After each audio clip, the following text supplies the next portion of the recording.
Don't react, குவைட்டார்.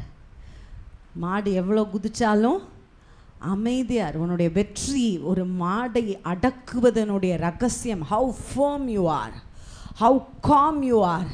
நீ எவ்வளவு பயமற்று எவ்வளவு ரியாக்ட் பண்ணாமல், நம்ம ஒரு வார்த்தைக்கு 4 வார்த்தை we do answers, we do react. ஒரு ஆள் நம்மளை அசிங்கமாக பேசுனா நம்ம அலறோம், பயப்படுறோம், இல்லை திரும்பி பேசுகிறோம். இந்த ரியாக்ஷன்லெஸ், மோஷன்லெஸ் இந்த விஷயம்தான் நமக்குள்ளார ஒரு பெரிய அதிகாரத்தை கொடுக்கிறது, ஆளுகையை கொடுக்கிறது. நாம் ஒரு துன்பத்தை இலிருந்து வெளியே போகிறதுக்காக ஆண்டவர் துன்பத்தை அனுமதிக்கலை, துன்பத்தின் மேலே ஆளுகை செய்ய. இப்போ என்கிட்ட ஒரு சாவி கிடச்சிருச்சு அப்படின்னா அந்த சாவியை கொண்டு நான் அநேகருடைய வாழ்க்கையின் பூட்டுக்களை திறக்க முடியும். ஆண்டவர் நிறைய பேருக்கு பதிலாய் உன்னை அழைத்ததினாலே அநேக துன்பங்களின் வழியாய் உன்னை நடந்து போக பண்ணுகிறார். அநேகருக்கு உன்னை ஒரு பதிலாய் மாற்றப் போகிறார். So let us learn. நம்ம படிக்க போகிறோம் எப்படி துன்பங்களை ஆளுகை செய்வது என்பதை நான் பேசுகிறேன். அதோட பார்ட் 2. இன்றைக்கி நிறைய பிரச்சனையில் ஒவ்வொரு ஃபேமிலியும் ஒவ்வொரு விதமான பிரச்சனையில், பொது பிரச்சனைகள் இல்லாத குடும்பங்களே இல்லை தனிப்பட்ட விதத்தில் உங்கள் ஒவ்வொருவரையும் எனக்கு தெரியும். ஒவ்வொருத்தரோட பிரச்சனைகளும் வித்தியாசமாக இருக்குது. ஒருத்தர் மாதிரி இன்னொருத்தருக்கு பிரச்சனை இல்லை, அதனால் இவங்க பிரச்சனை ஒன்றும் இல்லை அப்படின்னு சொல்லவே முடியாது. எல்லாரோட பிரச்சனையுமே ரொம்ப டார்மெண்டிங்காக, ரொம்ப தொந்தரவு நிறைந்ததாக, பாரம் நிறைந்ததாக இருக்குது. ஆனால் அதுக்கு பின்னாடி ஒரு பெரிய கரம் இருக்கிறது. உங்களை ஒரு பெரிய காரியத்துக்காய் தேவன் உருவாக்கி கொண்டிருக்கிறார். வாரம் வாரம் இதெல்லாம் கேட்டு போகிறோம், வந்து அனுபவிச்சாதான் தெரியும் அப்படிங்கிற மாதிரி இருக்கும் உங்க. ஆமேன். ரைட். இந்த வாரம் கூட நானும் ஆண்டவர்கிட்ட இப்படி தான் உட்காந்துருந்தேன். ஆண்டவர், நீங்கள் என்ன சொன்னாலும் எனக்கு ஆறுதலே கிடையாது, நீங்கள் என்ன சொன்னாலும் நான் அக்செப்ட் பண்ணுற இடத்துல இல்லை, நீங்கள் சில விஷயத்தை செஞ்சால் மட்டும்தான் ஆன்சர் அப்படின்னு தான் நானும் நம்பினேன். அதை தாண்டி ஆண்டவர் இல்லை இல்லை, நான் செய்யாவிட்டாலும் நீ சில காரியங்களை நம்பித்தான் ஆக வேண்டும், ஏனென்றால் நீ ஒரு பெரிய நோக்கத்துக்காக அழைக்கப்பட்டிருக்க, நான் செய்யும் வரைக்கும் நீ சிலவற்றை செய்து கொண்டே இருக்கணும் அப்படின்னு என்னை திரும்பவுமா எழுப்பியிருக்கிறார். ஆண்டவரில் நிற்க எனக்கு பலன் தருவாராக. நான் எனக்காகவும் உங்களுக்காகவும் ஜெபிக்கிறேன். இந்த புல் ஃபைட்டிங்கை வச்சு நான் ஒரு கதை சொன்னேன், ஒரு செர்மன் எடுத்தேன். அதோட பார்ட் 2ல் என்ன சொல்ல போகிறேன் அப்படின்னா, ஏன் திரும்ப பார்ட் 2 பண்ணணுங்கிற பிளானே எனக்கு இல்லை. இந்த மெசேஜ் ரொம்ப பண்ணி முடிச்சுட்டு ரொம்ப தெம்பாக தான் இருந்தேன். அப்போது சூழ்நிலைமைகள் ஒரு பக்கம் பார்க்குறேன், இன்னொரு பக்கம் திரும்பியும் ஒரு வீடியோ பார்த்தேன். ஹானியோட சேர்ந்து உட்காந்து எதேச்சியாக இன்னொரு புல் ஃபைட்டிங் பார்த்தேன். அப்போது பார்க்கும்போது அது எப்படி இருக்கும், ஆரம்பிக்கும் அப்படின்னா, ஒரு அடைக்கப்பட்ட ஒரு சின்ன ஸ்பேஸ்க்குள்ளார ஒரு எருது நிற்கும். அந்த எல்லா பக்கமும் 4 பக்கமும் அடைக்கப்பட்டிருக்கும்.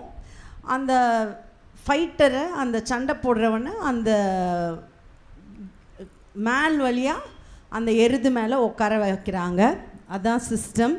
அதுக்கப்புறம் ஒரு டோர் ஓப்பன் ஆகும், எருது வெளியே போய் அந்த கிரவுண்டில் என்ன செய்யணும், குதிக்கணும். இதுதான் மெத்தட். என்ன நடந்துச்சு, அந்த எருது மேலே அந்த ஆளை உட்கார வச்சு அடுத்த செகண்ட் கதவே திறக்க ஆரம்பிக்கல. உட்கார வச்சோன்னே அந்த எருது என்ன பண்ணுச்சு அப்படின்னா, நேராக 2 காலையும் மேலே தூக்கிடுச்சு.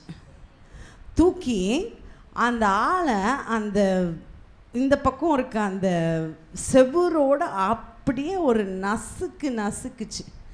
நசுக்கி அப்படி தூக்கி போடுச்சு. கதவை அதுக்கப்புறம் தான் திறக்கிறாங்க. அந்த ஆளுக்கு ஃபைட் பண்ணுறதுக்கே ஒரு சான்ஸே கொடுக்கல. உட்கார வச்ச அடுத்த நிமிஷம் காலை மேலே நேராக தூக்கி அவனை ஒரே நசுக்க அந்த செவரோட நசுக்கி தூக்கி எறிஞ்சிச்சு.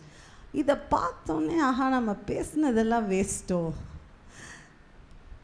என்ன தம் பிடிச்சி குவைட்டாரு, ரியாக்ஷன் இருக்க வேண்டாம், என்னெல்லாமோ சொல்லிட்டு தைரியமாக வந்தால் இதை நம்ம வாழ்க்கை இப்படி தான் இருக்குது. சில நேரத்தில் கடினங்கள் நம்மை தூக்கி எறிகிறது.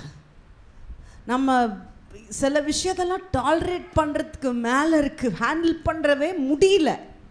நம்மளால் சில சூழ்நிலைமைகளை கையாளவே தெரியலங்கிறத விட கையாளவே முடியல, ரொம்ப கடினமாக இருக்குது. அப்போது ஆண்டவர் என்னோடு பேசின காரியங்களை தான் நான் இந்த காலையில் பார்ட் 2 உங்களிடத்தில் கொண்டு வந்திருக்கிறேன். நன்றாய் கவனிப்போம். இந்த ராஜ்யத்தில், நம்ம ராஜ்யத்தில், இந்த கவர்மெண்ட்டில்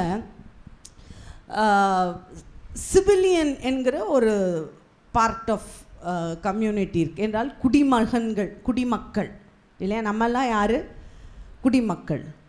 ஆனால் அந்த கிங்டமில், தேவ ராஜ்யத்தில் அந்த கேட்டகரியே இல்லை. அங்கே 2 கேட்டகரி தான் இருக்குது. என்ன கேட்டகரி? ஒன்று வாரியர், யுத்த சந்நிதன், யுத்த வீரன், இல்லாவிட்டால் அடிமை. இது 2 தான், 2 கேட்டகரியில் தான் நீங்கள் அந்த ராஜ்யத்தில் ஃபங்க்ஷன் ஆக முடியும். இந்த ராஜ்யத்தில் நமக்கெல்லாம் சுதந்திரம்ன்றோம். நாங்கள்லாம் அன்றைக்கி வெள்ளைக்காரங்க கீழே அடிமையாக இருந்தோம். அப்புறம் சுதந்திரத்தை காந்தி வாங்கி கொடுத்தாரு. நாங்கள்லாம் குடிமக்கள் என்று சொல்லுகிறோம். குடிமக்கள் என்கிற அந்த கேட்டகரி அங்கே இல்லை. Either you have to be a warrior or you have to be a slave. எய்தர் ஒன்று நீ யுத்தம் செய்கிறவனாக இருக்க வேண்டும், இல்லாவிட்டால் தோற்று போன ஒரு அடிமையாக இருக்க வேண்டும். இன்று நம்முடைய சமுதாயத்திலே அநேக தோற்று போன அடிமைகளாய், ஆவிக்குரிய வாழ்க்கையிலே யுத்தம் செய்ய பலனில்லாத அத்தனை பேரும் அடிமைகளாய்த்தான் இருக்கிறோம். நம்முடைய வாலிப சமுதாயம் போராடுவதற்கு பலனில்லாததினால் அடிமைகளாயிருக்கிறார்கள். இச்சைகளுக்கு விரோதமாய் போராட பலனல்ல இச்சைக்கு அடிமையாகிவிட்டான். பெருமைக்கு விரோதமாய் போராட பலனில்லை, அவன் அடிமையாகிவிட்டான். கீழ்ப்படிய பலனில்லை, அவன் அடிமையாகிவிட்டான். தேவனுக்கு பயப்பட பலனில்லை, அடிமையாகிவிட்டான். He don't have the energy, the caliber to fight. ஒரு மனிதனுக்கு போராடுவதற்கு பலன் வேண்டும்.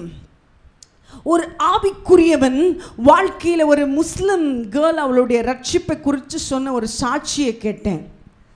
அவள் சொன்னா, எங்களோட அவர் ரட்சிக்கப்பட்ட பிறகு சொன்னா, உங்களோட சமுதாயத்துக்கும் கிறிஸ்தவத்துக்கும் உள்ள டிஃப்ரென்ஸ் என்ன அப்படின்னு கேட்கும்போது அவள் சொன்னா, நாங்கள் அந்த இஸ்லாமிய மதத்தில் இஸ்லாமியர்கள் அல்லாதவர்களோடு யுத்தம் பண்ணணும் என்பதை we are learned. அப்படி நாங்கள் கற்றுக் கொடுக்கப்படுறோம். யுத்தம் பண்ணுங்க, யுத்தம் பண்ணுங்க, அல்லாவுக்காக யுத்தம் பண்ணுங்க அப்படின்னு சொல்லி கொடுக்குறாங்க.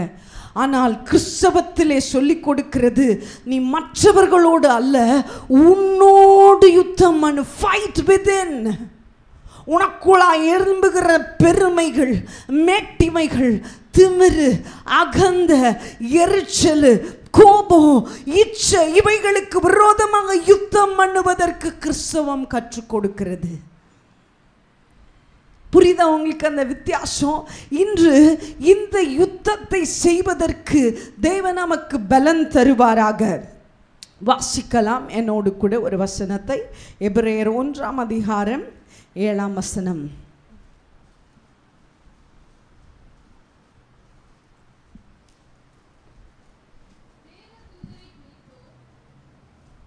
வாசிங்கடா. தேவ தூதரை குறித்தோ தம்முடைய தூதர்களை காற்றுகளாகவும், தம்முடைய தூதர்களை காற்றுகளாகவும், தம்முடைய ஊழியக்காரரை அக்கினி ஜுவாலைகளாகவும், ஊழியக்காரர்களை அக்கினி ஜுவாலைகளாகவும் செய்கிறார். போதும், கவனிங்க. இங்க 2 பேரை கனெக்ட் பண்ணி அழகா எபிரேயருக்கு எழுதணும்னு சொல்லுகிறதை வாசிக்கிறோம். தூதர்களையும் தேவனுடைய ஊழியர்களையும் கனெக்ட் பண்ணி சொல்றாரு. நம்மை நெருப்பாகவும் அக்கினி ஜுவாலைகளாகவும், தூதர்களை என்னவாகவும் காற்றுக்களாகவும் என்று கனெக்ட் பண்ணுறார். நல்லா கவனிங்க. நான் தான் சொன்னேன், அந்த கிங்டமில், அந்த ராஜ்யத்தில் நம்ம யுத்த வீரர்களாக இருக்கிறோம் என்கிறதற்கு அந்த அறிவு வரத்துக்கு முன்னாடி இங்கே அந்த ராஜ்யத்தில் இருக்க தூதர்கள் எப்படிப்பட்டவங்களாக இருப்பாங்க அப்படின்னு அவங்களுக்கு சொல்கிறேன். தூதர்கள் அப்படின்னோடனே நமக்கெல்லாம் தெரிஞ்சது ஒரு வெள்ளையாக, ரொம்ப சாஃப்டாக, அமைதியாக, அழகாக, அப்படி நம்ம உடனே ஒரு குட்டி குழந்தை, ஒரு பொம்பளை பிள்ளை உடனே ஒரு வெள்ளை ஃப்ராக்கை போட்டு அதுக்கு ஒரு விங்கை வச்சு ஏஞ்சல்னால் நம்ம அப்படியே ரொம்ப அழகாக ஒரு ஃபேரி மாதிரி. இல்லை நீங்கள் பைபிளோட ஏஞ்சல் எடுத்து பாருங்கள். ஏஞ்சல்ஸை குறித்து பைபிள் சொல்கிற கதைகளை படித்து பார்ப்பீங்கன்னா பயப்படுவீங்க. ஒரு தூதன் போய் அசிரியாவின் பாளையத்திலே 1,85,000 பேரை கொன்றதாய் சரித்திரம் வேதம் சொல்கிறார். ஒரு தூதன். அன்று ராத்திரியிலே ஒரு தூதன் போய் அசிரியாவின் பாளையத்தில் எத்தனை பேரை கொன்னா? 1,85,000. 1,85,000 அசிரிய வீரர்களை கொன்றான் ஒருத்தன். அப்போ யோசிச்சு பாருங்க, அவனுக்கு எவ்வளோ பலன்னு இருக்கும், அவன் எவ்வளோ பெரிய போராளியாக இருப்பான். ஏரோதை கொன்றது ஒரு தூதன். பைபிளை படித்து பாருங்க, ரெஃபரன்ஸ் வேணா குறிச்சிக்கோங்க. ஆக்ஸ் 12, அப்போஸ்தலர் 12:23, 2 ராஜாக்கள் 19:35, இப்படி பல ரெஃபரன்ஸ் சொல்லுவேன். அவர்கள் யுத்தம் செய்கிறவர்கள். தானியேலின் புத்தகத்திலே வாசிக்கிறோம், தூதன் என்ன சொல்றான்? நான் மேலே யுத்தத்தில் இருந்தேன். யுத்தம் 21 நாளாக நடந்துட்டு இருந்துச்சு. பயங்கரமாக அங்கே போர் நடந்துட்டு இருக்கு. நான் திரும்பி அந்த யுத்தத்துக்கு தான் போகிறேன் அப்படின்னு சொல்லிட்டு போகிறான். நீங்கள் நானும் யோசிக்கிறத விட தூதர்கள் மிகவும் வலிமையானவர்கள். இப்போ அவங்களோட கனெக்ட் பண்ணி நம்மளை என்ன சொல்றாரு? அவர்களை காற்றுக்களாகவும் நம்மை என்னவுமாக்குகிறார்? அக்கினி ஜுவாலைகளாகவும் தேவன் மாற்றுகிறார். நன்றாக கவனிங்க. என்ன வேதம் சொல்கிறது? நானும் என்னுடைய தூதனும் சேர்ந்து தான் ஒரு யுத்தத்தை ஜெயிக்க முடியும். நானும் சொல்லுங்க, நானும் எனக்கு ஒரு தூதன் இருக்கிறான். உங்களுக்கு தெரியுமா? நீங்கள் பார்த்துருக்கீங்களா? உங்கள் தூதனை பார்த்துருக்கீங்களா? பார்த்ததில்ல. உங்கள் தூதனை பற்றி உங்களுக்கு தெரியுமா? தெரியாது. நம்ம ஒவ்வொருத்தருக்கும் ஆண்டவர் சில தூதர்களை நியமித்திருக்கிறார். இங்கே தூதர்கள் இருக்கிறார்கள். ஒரு முறை பாஸ்டர் சிக்கா இருந்தாங்க. நான் சர்ச்சில் உட்காந்து ஜோ பண்ணிகிட்டு இருந்தேன். அப்போ பாஸ்டருக்காக நான் ஜோ பண்ணிகிட்டு இருக்கும்போது அவங்க அப்படின்னு ஒரு விஷன் பார்க்குறேன். பாஸ்டர் அவங்களோட சேரில் உட்காந்துருக்காங்க. 2 பக்கமும் 24 hours 2 ஏஞ்சல்ஸ் நிற்கிறாங்க. 2 பக்கமும் பட்டயமேந்தி அவளுக்கு தீங்கு நேரிடாதபடி, தீமை செய்ய சாத்தானுக்கு இடம் கொடாதபடி 2 தூதர்கள் 2 பக்கமும் நின்றுட்டு இருக்கிறத பார்த்து தேவன் நமக்கு அப்படிப்பட்ட தூதர்களை நியமித்திருந்ததனால் மாத்திரம்தான் we are here. புரியுதா உங்களுக்கு? ஆமென். அப்போ இந்த வாழ்க்கையின் யுத்தங்களை நம்மளால தனியா செய்ய முடியாது. தேவன் நம்மை அக்கினியாகவும் நம்முடைய தூதர்களை காற்றுக்களாகவும் மாற்றுகிறார். Together we fight the battle. சேர்ந்து சில யுத்தங்களை நடப்பிப்பதற்கு தேவன் நம்மை அழைத்திருக்கிறார். இப்போ கவனிங்க, பவுல் ஒரு யுத்தத்தை பற்றி சொல்றார். வாசிக்கலாம். 1 கொரிந்தியர் 15ஆம் அதிகாரம் 32ஆம் வசனத்தை வாசிக்கலாம். 1 Corinthians 15:32.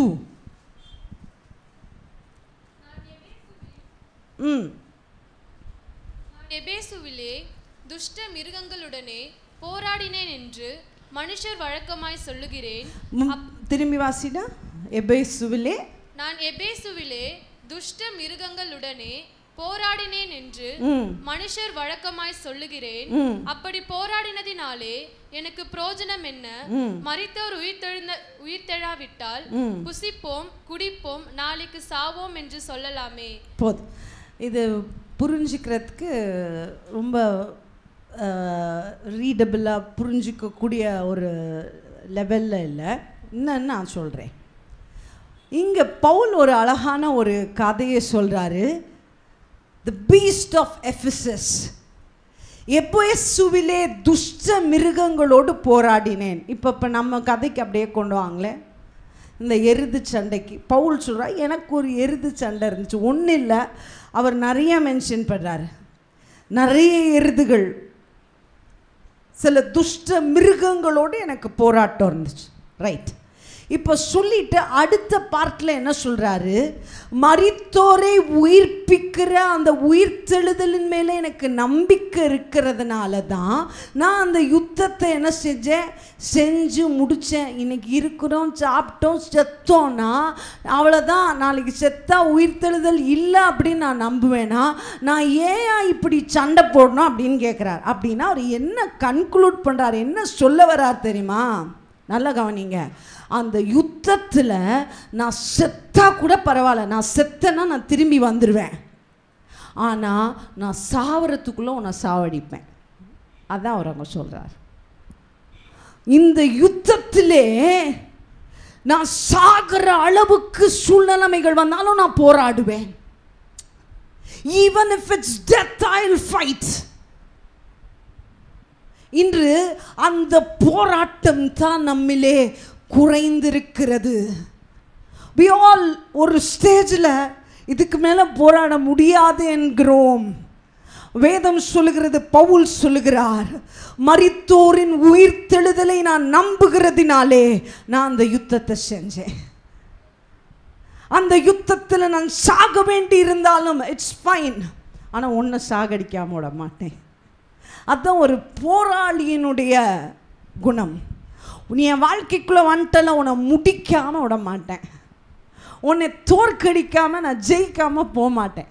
இது ஒரு அற்புதமான ஆட்டிடியூட். இன்றைக்கி ஒரு சின்ன வார்த்தை, ஒரு சின்ன பிரச்சனை, இதுக்கே பயந்து உடஞ்சி வாழ்கிற ஒரு உலகம். நான் ஒரு பர்த்டேயில் என்னை பிரசங்கிக்க சொல்லும்போது நான் இதை தான் பிரசங்கித்தேன். ஒரு பிள்ளை பிறக்குது ஒரு வீட்டிலனா, அந்த பிள்ளைக்கு நம்ம என்னெல்லாம் கொடுக்குறோம், அதுக்கு நம்மளோட திராணிக்கு மிஞ்சி என்னெல்லாம் கொடுக்க முடியுமோ கொடுக்குறோம். அது என்ன நினச்சிட்டு வளருது உலகத்தில், அது ஏதோ உண்மையாக சொல்கிறேன், ஒரு ராஜா வீட்டில் பிறந்த ஒரு குழந்தை போல தான் இன்றைக்கி நம்ம குடும்பங்களில் பிறக்கிற பிள்ளைகள் வளருது.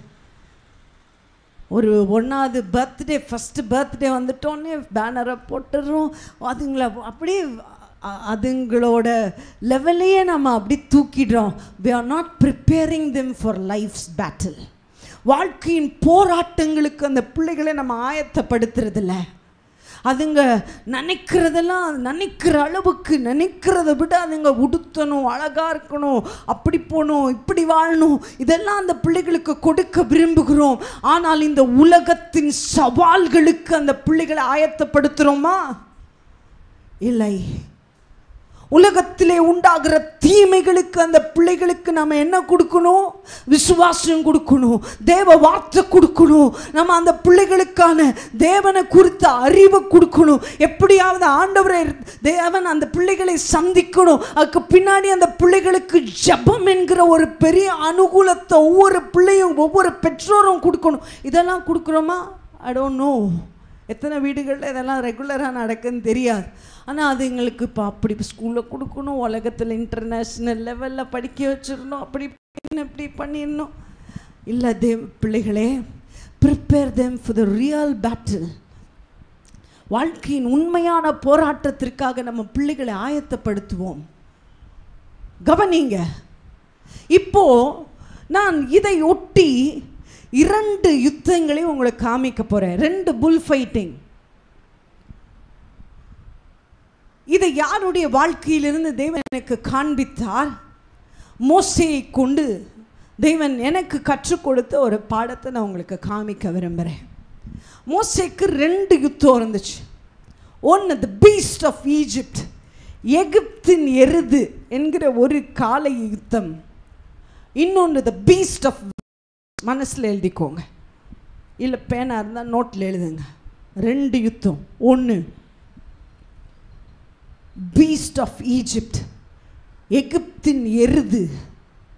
2 வனாந்திரம் என்கிற எருது.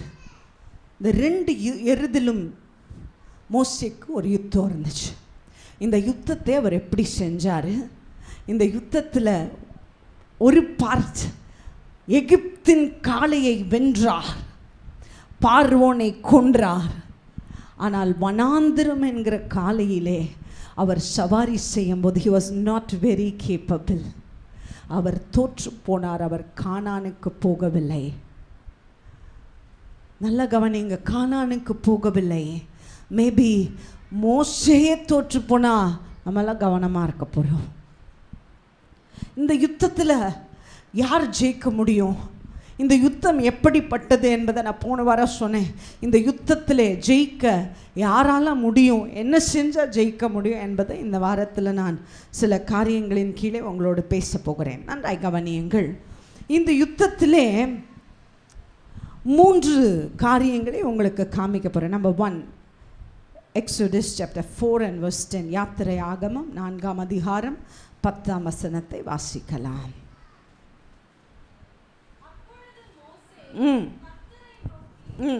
ஆண்டவரே, இதற்கு முன்னாவது தேவரீர் உமது அடியோனேடே பேசினதற்கு பின்னாவது நான் வாக்கு வல்லவன் அல்ல. சரி, இப்போ ஆண்டவர் இந்த எகிப்தின்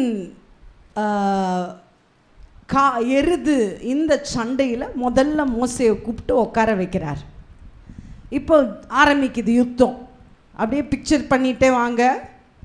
இந்த யுத்தம் எப்படி நடந்துச்சு, இந்த யுத்தத்தினுடைய சீக்ரெட்ஸ் என்ன நான் காமிக்கிறேன். முதல்ல இந்த காலையிலே நீ தொடர்ந்து நின்று எகிப்தினும் காளையை நீ தோற்கடிக்க வேண்டுமானால் முதல் பகுதி, the first part of this fight was, ஆண்டவர் சொல்லுகிறதை செய்வதற்கான ஒரு யுத்தம். The first part of this fight is, இந்த யுத்தத்திற்கான முதல் ஜெயம் எங்கே இருக்கிறது? தேவனுக்கு கீழ்ப்படிய வேண்டும், தேவனுடைய வார்த்தைக்கு கீழ்ப்படிய வேண்டும் என்கிற ஒரு போராட்டம் ஒவ்வொரு மனிதனுடைய. ஆண்டவர் சொன்ன உடனே எல்லாருமே அப்படி அப்படி அப்படி அப்படி அப்படி அப்படி செல்ல சொல்லுவாங்க. நான் புள்ளி வச்சா கோடு போடணும், தெரியாதவங்களுக்கு.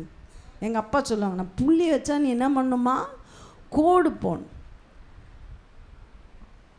எங்கள் அப்பா வந்து இன்ஸ்ட்ரக்ஷன்லாம் பயங்கரமாக கொடுப்பாங்க.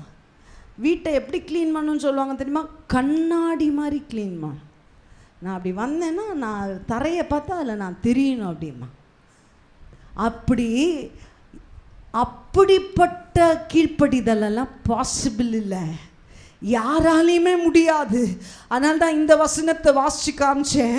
மோசே போராடுற, ஆண்டவரே நீங்கள் நினைக்கிற மாதிரிலாம் என்னால் செய்ய முடியாது ஆண்டவரே, நான் முன்னாடியே அப்படிப்பட்டவெல்லாம் இல்லை ஆண்டவரே, நான் வாக்கு வல்லவே இல்லை, நான் திக்குவாய் மந்தனாவு, ஐ கேனாட் பல ரீசன்ஸ் சொல்கிறேன். கீழ்ப்படிதல் என்பது போராட்டத்திலே தான் நடக்கிறது. ஆனால் நீ போராட்டத்தை விட்டுட்டா என்ன நடக்கும் யோசிச்சுப்பார். இன்று ஒவ்வொரு நாளும் வாழ்க்கையிலே தேவ வார்த்தைக்கு கீழ்ப்படிய ஒவ்வொரு மனிதனும் போராளியாய் வேலை செய்யணும். நம்மளுடைய மாம்சம் தேவன் ஒரு பக்கம் இழுப்பாரு, மாம்சம் இன்னொரு பக்கம் போகும். இந்த கிராவிடேஷனல் ஃபோர்ஸ் என்னை இப்படி தான் நிற்க வைக்கும். நான் இந்த தடையிலேருந்து இவ்வளோ தூரம் தூக்கிட்டு காத்தில் நிற்க முடியாது, அது கடினம். இந்த மாம்சம் என்னை உலகத்தின் பக்கமாய் தேவனுக்கு விரோதமாக இழுத்துட்டே இருக்கும். ஆனால் நான் போராடணும். கீழ்ப்படிய எந்த மகன் எந்த மகள் போராடுகிறாளோ அவள் ஒரு போராளி. அவள் எருதிலே அவள் ஜெயிக்க தன்னை ஆயத்தப்படுத்துகிறாள். If you are a person who submit, கீழ்ப்படிய ஒப்பு கொடுக்கிறவர்கள், தேவனுக்கோ நமக்கு மேலான சத்தங்களுக்கோ கீழ்ப்படிய ஒப்பு கொடுக்கிறவர்கள், போராடுகிறவர்கள். நன்றா கவனிங்க, இந்த போராட்டம் என்ன தருகிறது? நீங்கள் நல்லா புரிஞ்சுக்கோங்க. இந்த ஒவ்வொரு விஷயமும் நமக்கு ஒரு வல்லமை தருது. சும்மாவே நம்ம அந்த எருது மேலே உட்கார முடியாது. என்ன நடக்குது? இப்போ தான் நானும் பரலோகமும் நானும் என் தூதனும் கனெக்ட் ஆகுறோம். நீ கீழ்ப்படியும் போதெல்லாம் நீ தனியால் உன்னோட ஒரு பெரிய சேனையை என்ன ஆகுது, சேர்ந்து கொள்ளுது, கனெக்ட் ஆகுது. இப்போ என்ன நடக்குது? அவன் கையில் ஒரு கோல் தான் இருக்கு, கோலை கீழே போடுறான், அது என்னவானது? சர்ப்பமானது. நீ கீழ்ப்படிய போராடும் போது whatever you have that becomes powerful. தேவன் உன் கரத்திலே வல்லமையை கொடுக்கிறார். தேவன் உனக்கு கொடுத்த காரியங்களை தேவன் அதிசயமாக்குகிறார். நீங்க ஏதாவது ஒரு காரியத்தில் எஃபிஷியண்டா இருக்கீங்களா? திறமையா இருக்கீங்களா? ஆண்டவர் ஏதாவது ஒரு காரியத்தில் இதுவரைக்கும் உங்க குடும்பத்தை சாமர்த்தியமா நடத்திட்டு வந்தீங்களா? நான் சொல்லுகிறேன், அதற்கு பின்பாக வேறொன்றுமில்லை. merged yourself with the kingdom. கீழ்ப்படிதல் என்கிற அந்த காரியத்தினாலே நீ என்ன செஞ்சிருக்க? வல்லமையை வாங்கியிருக்க. any of your success, உன் வாழ்க்கையின் எந்த வெற்றிக்கு பின்பாகவும் மறைந்திருக்கிற ஒரு ரகசியம் என்ன சொல்லுங்க? என்ன? கீழ்ப்படிதல். இன்னைக்கு அந்த பலனை இழந்திருக்கீங்களா? எங்க கீழ்ப்படியாம விட்டீங்க? சர்ச் பண்ணுங்க. you will become powerful when you are obedient. கீழ்ப்படிய போராடு. சபை கீழ்ப்படிய, தேவ வார்த்தைக்கு கீழ்ப்படிய போராடு. சொல்லுங்க, மனமே நீ இப்படியே உட்காந்துராத, கீழ்ப்படிய போராடு, போராடு. தேவ வார்த்தை சொல்லுவது கேட்கிறதுக்கு செய்யறதுக்கு கஷ்டமா இருக்கும். நீ போ அப்படின்னு சொல்ல என்னால முடியும். ஆண்டவருக்கே கோபம் வருது. அங்க வசனம் சொல்லுது, யாத்திரை ஆகமம்ல படிச்சு பாருங்க. ஆண்டவருக்கே கோபம் வந்து ஆண்டவர் கோபமாகி, சரி போ, அண்ணனை உன் கூட அனுப்புறேன், அவன் உனக்கா பேசுவான். ஆனாலும் கீழ்ப்படிந்தான். போமாட்டேன்னு சொல்லலை, போமாட்டேன்னு சொல்லலை, செய்ய மாட்டேன்னு சொல்லலை, செய்ய போராடு.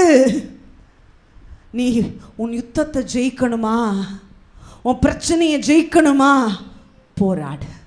கீழ்ப்படிய போராடு. பிரச்சனையோட போராடாத, தேவனுக்கு கீழ்ப்படிய போராடு. இரண்டாவது, வாட் மேக்ஸ் யூ பவர்ஃபுல்? வாசிக்கலாம். 5ஆம் அதிகாரம் யாத்திராகமம் 21.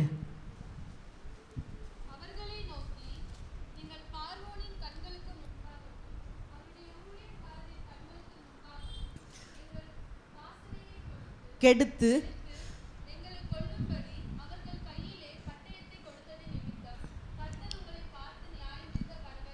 போதும். கவனிங்க. ரெண்டாவது, இந்த எகிப்தின் காலையில் மோசே ஜெயித்ததற்கான செகண்ட் சீக்ரெட் என்ன தெரியுமா? எந்த ஜனங்களை விடுவிக்க போனானோ அந்த ஜனங்க குற்றப்படுத்துகிறாங்க.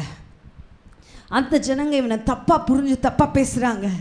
எங்களை கெடுக்க வந்த, எங்களை கொல்ல வந்த, எங்களை அழிக்க வந்த.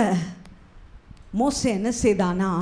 வேதம் சொல்கிற still loved, எண்ணினும் என்றாலும் அவர்களை நேசித்தான். love to fight to love, என்று நேசிக்க ஒரு போராட்டம் செய்யணும். ஐயா, வெறுக்கிறதுக்கு போராடவே வேணாம், அடச்சி அப்படின்ட்டு போயிட்டே இருக்கலாம். ஆனால் நேசிக்கிறதுக்கு போராடணும். நேசிக்கிறது சாதாரணமாக செய்ய முடியாது. அன்பு சாதாரணமாக கொடுக்க முடியாது. அன்பு செலுத்துறதுக்கு போராடணும்.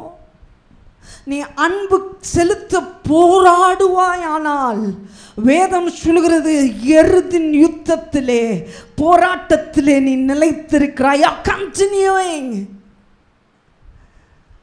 இந்த யுத்தத்திலே நீ நிலைத்திருக்கிறதற்கு நீ அன்பு செய்ய போராடணும். குற்றப்படுத்துறான். மோசேஸ் என்ன செய்கிறாரு? ஆனாலும் அங்கே இருக்கார். ஆனாலும் அவனை விடுவிக்க காத்திருக்க. Never reply. அவங்களுக்கு நீங்கள் இப்படி செய்யலை, அப்படி செய்யலை, நான் உங்களுக்கு நன்மை தானே செய்ய வந்தேன், எதுவுமே சொல்லலை. அவளை நேசித்து எப்படியாகிலும் அவளுக்கு உதவி செய்ய போராடினார். Fight to love. என்ன நடந்துச்சு தெரியுமா? இதுக்கு பின்னாடி இன்னொரு வல்லமை, நம்ம வல்லமை டபுள் ஆகுது. இது வரைக்கும் தாங்கிட்ட என்ன இருந்துச்சோ அது வல்லமையானதாய் மாறினது. இப்பொழுதோ மோசேயின் வார்த்தைகளினாலே எகிப்து தேசம் எங்கும் வாதைகள். words become powerful. அன்பு எந்த இருதயத்திலே நிரம்புகிறதோ அந்த இருதயத்திலிருந்து வருகிற வார்த்தைகள் வல்லமை உள்ள வார்த்தைகளாய் மாறும். வார்த்தைகள் சாதாரணமாயிராது. நீ ஒன்று சொல்லிட்டா பயப்படுவாங்க. ஏன்னா அது அப்படியே நடக்கும். அவன் சொல்லனா கூட அது அப்படியே நடக்கும். அவனுக்கு தெரியும். நிறைய கணவன்மார் சொல்லுவாங்க, ஐயோ என் ஒய்ஃப் சொல்லிடுச்சு, அப்பயே சொன்னிச்சு, நான் தான் கேட்கல. ஏன்? when you fight for love, நேசிக்க போராடுகிற இருதயத்திலிருந்து வருகிற வார்த்தைகள் வல்லமை நிறைந்த வார்த்தைகளாய் மாறும். உன் சத்துருவை வாதிக்கிற வார்த்தைகளாய் மாறும். அப்ப நீ உட்காந்துக்கிட்டு இயேசுவின் நாமத்தினாலே அந்தகார பிசாசு என் வாழ்க்கையில், என் பொருளாதாரத்தில், என் சரீரத்தில், என் குடும்பத்தில், என் பிள்ளைகளில் நீ வேலை செய்ய முடியாது அப்படின்னு சொல்லுவேனா? அது வேலை செய்ய முடியாது. ஏன்? நீ சொன்ன வார்த்தை வல்லமையினால. நீ சும்மா சொல்லிலாம் நடக்காது. கனெக்ட் ஆகிருக்கும். நீயும் உன் தூதனும் கனெக்ட் ஆகிருப்பனா? இன்னைக்கு எல்லாரையும் நேசிக்க. நான் என்னை பார்த்து கிள்ளி உமா கொடுத்தீங்கன்னா நானும் உங்களுக்கு கிள்ளி உமா கொடுப்பேன். அது ரொம்ப ஈஸி. நீங்கள் என்னை முறைச்சிங்கனாலும் நான் கிள்ளி உமா கொடுப்பேனா?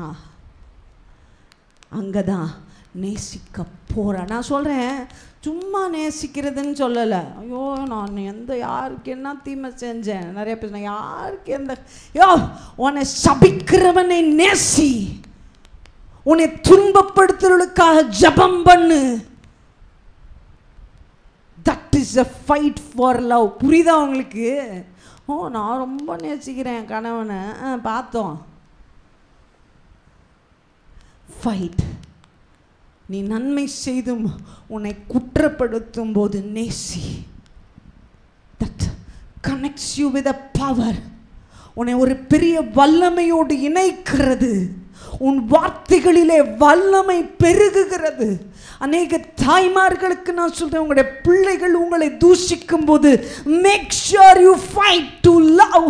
நான் நேசிச்சே ஆவேன் என்கிறதுல நீ உறுதியாயிரு. உன்னுடைய வார்த்தைகள் வல்லமையாய் மாறிக்கொண்டிருக்கும். புரிஞ்சுச்சா? இந்த காதில் வாங்கி இந்த காதில் விட்டுட்டு எழுதி வை. தயவுசெய்து ஒரு டைரி வை, எழுது, அதை திரும்பி படி.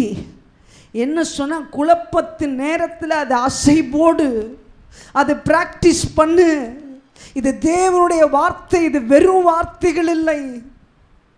இந்த வார்த்தைகள் வாழ்க்கையில் வேலை செய்யும். முதல் யுத்தம் என்ன சொல்லுங்க? ஃபர்ஸ்ட் ஃபைட் என்ன? செகண்ட் ஃபைட் என்ன? லவ். ஆனால் இப்போ தான் சொன்னேன். சொல்லி 3 நிமிஷத்தில் மறந்துடும்ல. முதல்ல என்ன சொன்னேன் சொல்லுங்க? Fight for obedience. கீழ்ப்படிவதற்கு போராடு. 2வது அன்பு செலுத்த போராடு. 3வது ஃபைட் டு ஃபர்கிவ். மன்னிக்க போராடு. முன்னாடி செங்கடல் இருக்கு, வெளியே கூட்டிட்டு வந்துட்டாரு.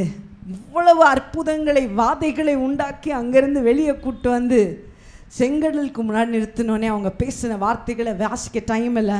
14 அதிகாரம் 12, 13 வாசித்து பார்ப்பீங்க. நான் ஏயா அங்கே எகிப்தில் சாவறதுக்கு இடம் இல்லை, புதைக்க கல்லறைன்னா இங்கே கூட்டிகிட்டு வந்த அப்படின்னு கேட்டான். எபிரேய மக்கள். அவன் என்ன செய்தான்? மன்னித்தான். மன்னித்தான். What power he got. என்ன வல்லமை அவனுக்கு கிடைச்சிது சொல்லுங்க பார்க்கலாம். அவனே வல்லமையாய் மாறினான். செங்கடல் 2 அவனுக்கு முன்பாக, மோசேக்கு முன்பாக செங்கடல்கள் 2 பிளக்கும். தேவ மனிதர்களுக்கு முன்பாக வழிகள் திறக்கும். வழி இல்லாத இடத்திலே வழிகள். சொல்லுங்க, நான் எங்கேயாவது போனேன்னா அந்த இடத்துல எவ்வளவு தடைகள் இருந்தாலும் தடைகள் விலகும். ஏன்? ஏன்னா எனக்கு ஒரு போராட்டம் இருக்கேன் எனக்குள்ளார. அது என்ன போராட்டத்தை? நான் மன்னிக்கிற போராட்டம். ஆனால் எனக்கு விரோதமாக செய்கிறத மனசுக்குள்ளேயே வச்சு புழுங்கிக்கிட்டு இருக்க மாட்டேன், மன்னிச்சிடுவேன். இந்த உலகத்திலே ரொம்ப கவலையாக இருக்கவங்க யார் தெரியுமா? மன்னிக்க பலன் இல்லாதவங்க தான்.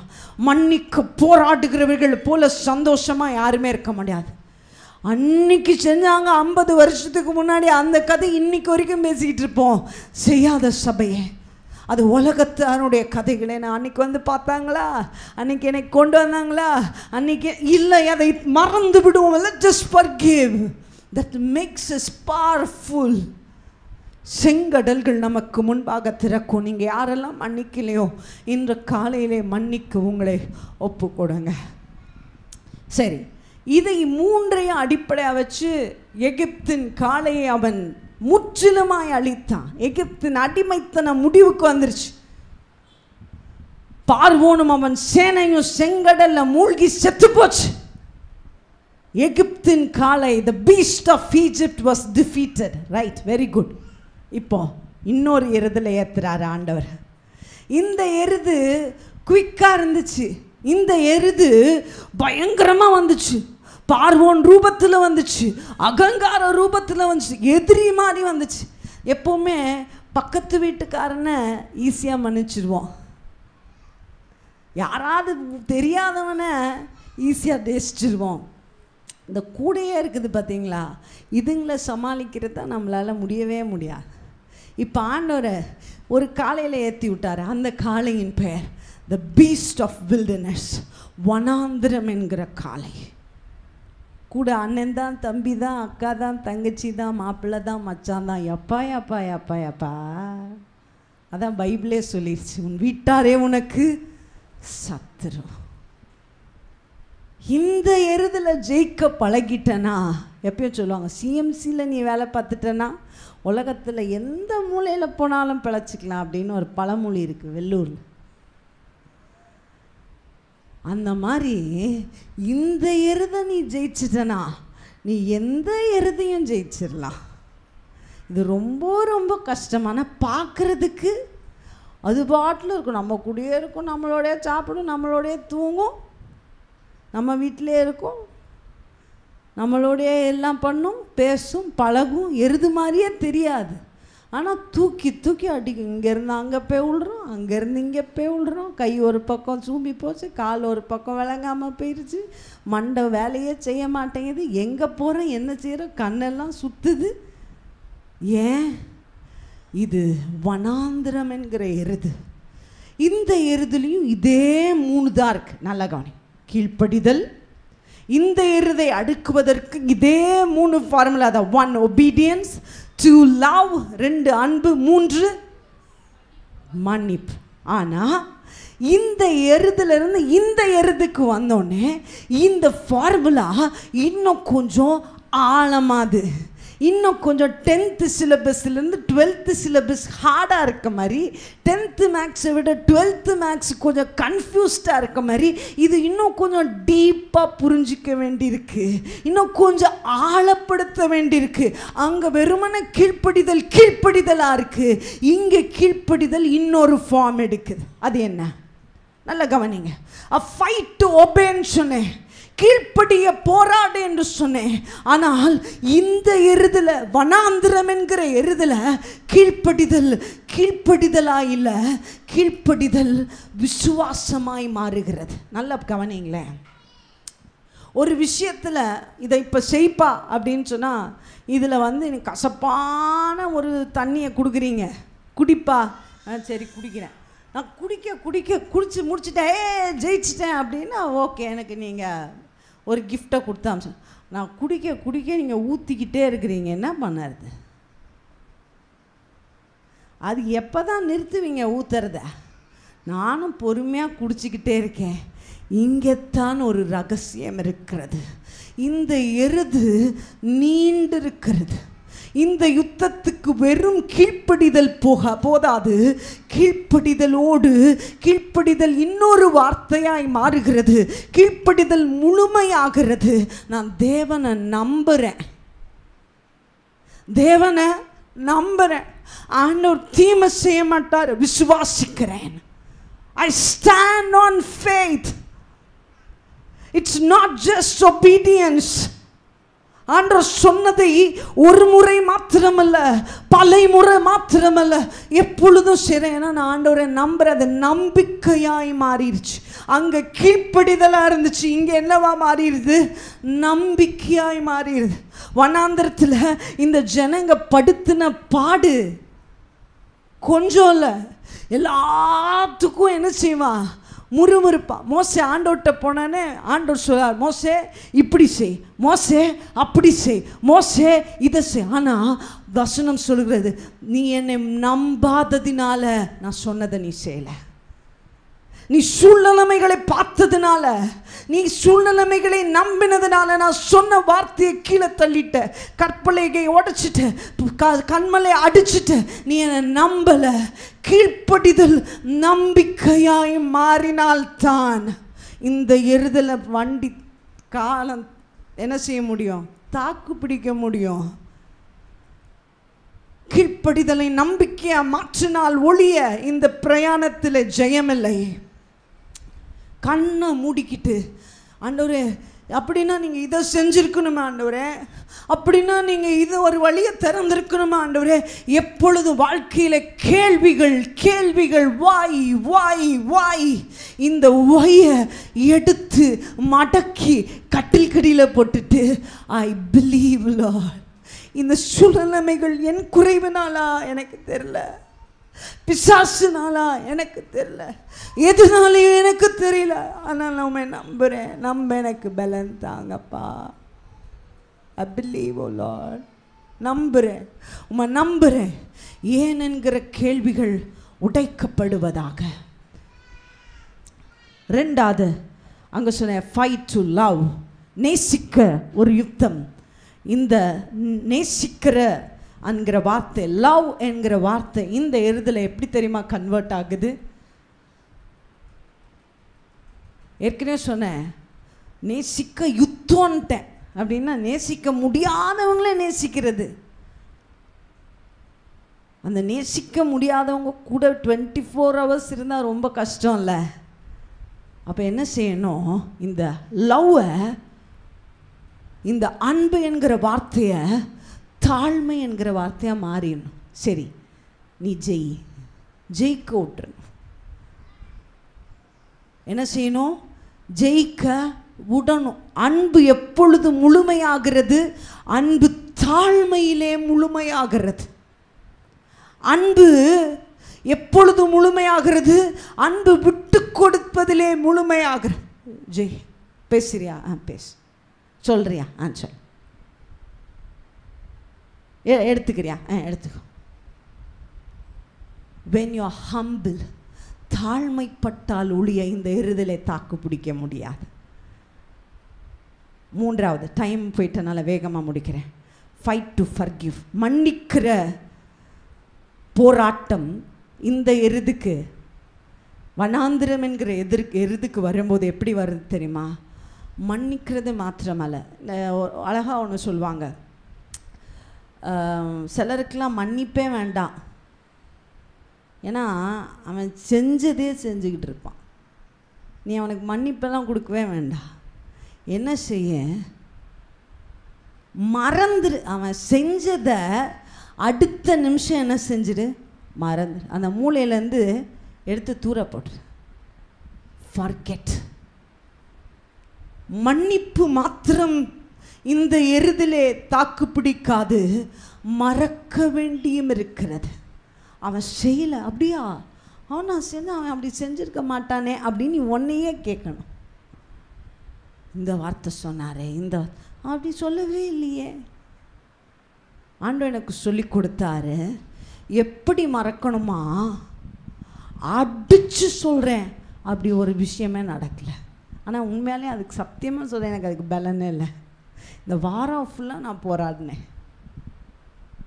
அடிச்சு காலமாக சொல்லுவேன், தைரியமாக அடிச்சு சொல்கிறேன். அப்படி ஒன்று நடக்கவே இல்லை. நான் சாயங்காலம் வரத்துக்குள்ளாரே நானே அதை ரிவர்ஸ் பண்ணிடுவேன். இல்லை, ஆண்டவர் என்னை போராடி கொண்டிருக்க. ஒரு எருது மேலே நீ உட்காந்துருக்க. இந்த எருதுக்கு மேலே மன்னிப்பு மாத்திரம் போராது, இதில் ஒரு டாலரன்ஸ், ஒரு மன்னிக்கிற மறக்கிற ஒரு இருதயம் உண்டானால் இந்த எருதிலே தாக்கு பிடிக்கலாம். இந்த எருதில் சில பவர்ஸ் கனெக்ட் ஆகிருக்கிறத காமிச்சேன். இந்த வனாந்திரம் என்கிற எருதில் என்ன கனெக்ட் ஆகிருக்கு தெரியுமா? இங்கே நான் மாத்திரம் வல்லமையாய் ஆகிறதில்லை, அநேகரை மேக்கிங் சம் பவர்ஃபுல் வாரியர்ஸ், அநேகரை எழுப்புகிறவர்கள் வனாந்திரம் என்கிற காலையிலே உட்கார்ந்திருப்பார்கள். அநேகரை எழுப்புகிறவர்கள் உட்கார்ந்திருக்கிற காலை இன் பெயர் வனாந்திரம். நீடித்த துன்பங்களிலே ஜெயிக்கிறவர்கள் வெறுமன கீழ்ப்படிய மாட்டா, அவன் எந்த சூழ்நிலைமையிலும் நம்பிக்கையோடு இருப்பான். வெறுமன அன்பு கூற மாட்டான். அன்பை தாண்டி தோற்று போகவும் தன்னை தாழ்த்துவான். இந்த எருதிலே பிரயாணித்து ஜெயிக்கிறவன் வெறுமன மன்னிக்க மாட்டான், நிச்சயமாய் அப்படி நடக்கலன்னு நம்புவான். தீமைகளை மறப்பான். தேவன் இந்த கிருபைகளை சபைக்கு தரட்டும். உங்களுடைய யுத்தங்களை தேவன் ஜெயமாக்க விரும்புகிறார். ப்ராக்டிஸ். வீட்டில் ஒரு பெண் எடுத்துகிட்டு வரல, நீங்கள் நோட்ஸ் எழுதலையா, உங்களுக்கு புரிஞ்ச இந்த விஷயத்தை சிம்பிளாக ஒரு பேப்பரில் எழுதி எங்கன்னா வச்சுட்டு இந்த வீக் ஃபுல்லாக அதை தியானித்து அதை ப்ராக்டிஸ் பண்ணு. நான் இந்த எருதில் வந்து தூக்கி எறியப்பட்டுறக்கூடாது. இந்த எருதிலே நான் ஜெயிக்கணும். உன்னோட தரிசனம், உன்னோட டெஸ்டினிக்கு போகிறதற்கு தேவன் உன்னை ஆயத்தப்படுத்துகிறார். இதிலே தோத்துட்டேன்னா நீ வாழ்க்கையில் எதில் ஜெயிக்க போகிற சொல்லுங்கள். இதில் தோத்துட்டேன்னா நீ எதுலேயுமே ஜெயிக்க மாட்டேன், இப்படியே போய்டும் லைஃப். இல்லை, தேவன் எனக்கு வச்சிருக்க உயரங்களுக்கு நான் போகிறேன் என்று சொல்லுகிறவர்கள் கரங்களை உயர்த்தி, வனாந்திரம் என்கிற எருதிலையும் நான் தாக்கு பிடிக்கணும் ஆண்டவரே. இந்த 2 யுத்தத்திலும் ஜெயிக்க